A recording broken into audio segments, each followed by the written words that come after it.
नमस्कार, मी प्रतीक्षा. DNA मराठीमध्ये आपलं स्वागत. महाराष्ट्रातील वंचितांच्या हक्कासाठी लढा देणारे आणि समाज कल्याण विभागासाठी मोठे योगदान देऊन निष्ठेने काम करणारे नेते म्हणून आज सर्वत्र माजी समाज कल्याण मंत्री बाबूराव बारस्कर यांची संपूर्ण महाराष्ट्राला ओळख आहे.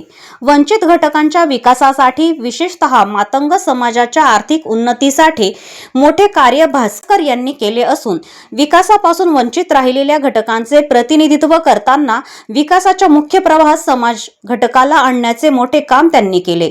समाज कल्याण विभागाचे मंत्रिपद भूषविताना त्यांनी नाही रे वर्गाचा आवाज बुलंद करण्याचा प्रयत्न केला. मातंग समाज आर्थिक उन्नती विकास महामंडळाची निर्मिती करण्यात त्यांचा मोलाचा वाटा असल्याचं प्रतिपादन शेवगाव नगर परिषदेच्या नगरसेविका तृषाताई प्रवीण बारस्कर यांनी केले.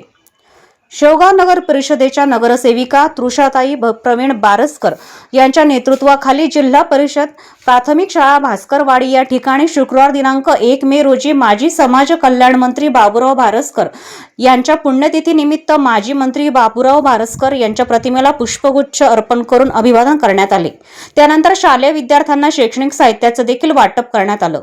नगरसेविका तृषाताई प्रवीण बारस्कर या बोलत होत्या. यावेळी श्यामसुंदर भारदे, नगर परिषदेचे उपनगर अध्यक्ष ताहेरभाई पटेल, नगरसेविका तृषाताई प्रवीण बारस्कर, सायली प्रतिष्ठानचे संस्थापक अध्यक्ष प्रवीण बारस्कर, माजी सरपंच विष्णुपंत घनवट, गायक जितेंद्र बारस्कर, आदर्श शिक्षक मेहबूब शेख यांच्यासह शालेय विद्यार्थी तसेच समाज बांधव मोठ्या संख्येने उपस्थित होते. प्रतिनिधी इसाक शेख, DNA मराठी, शेवगाव.